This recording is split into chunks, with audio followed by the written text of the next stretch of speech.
Hello बच्चों, let's read this question. The question says for which of the following the units of rate constant and rate of reaction are same. Option A zero order reaction, option B first order reaction, option C second order reaction and option D is third order reaction. बच्चों इस question में हमसे पूछा गया है कि कौन सी order of reaction के लिए हमारे पास unit of rate constant and unit of rate of reaction same हो जाती हैं। तो फर्स्ट ऑफ ऑल बात करते हैं इस क्वेश्चन के अंदर हमारे की कंसेप्ट की। की कंसेप्ट क्या होगा? और जो की कंसेप्ट होगा, हमें यूनिट्स को सेम करना है। किसकी? Of rate constant. और किसके इक्वल करना है? इस यूनिट को हमें इक्वल करना है unit of rate of reaction. मतलब हमें रेट ऑफ रिएक्शन की यूनिट के इसके इक्वल करना है। तो देखते हैं इसको हम कैसे इक्वल कर सकते हैं। ऐसी कौन सी ऑर्डर ऑफ रिएक्शन होगी जिसके लिए ये वैल्यू सेटिस्फाई हो जाए हमारी। बात करते हैं, कोई रिएक्शन हो रही है ए टू पी, मतलब ए कोई रिएक्टेंट है और वो प्रोडक्ट के अंदर कन्वर्ट हो रहा है।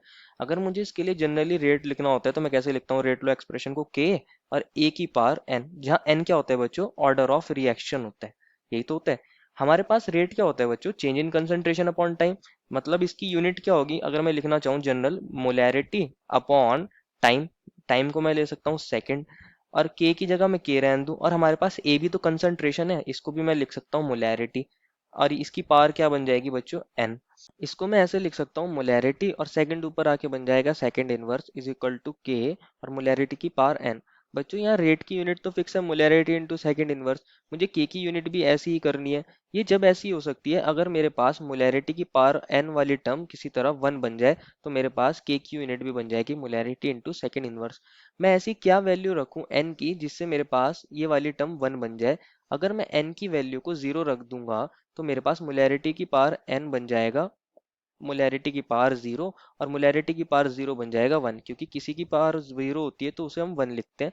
इसको मैं ऐसे लिख सकता हूँ, के इंटू वन, दैट इज के। अब मेरे पास के की यूनिट भी क्या बन जाएगी? Molarity into second inverse.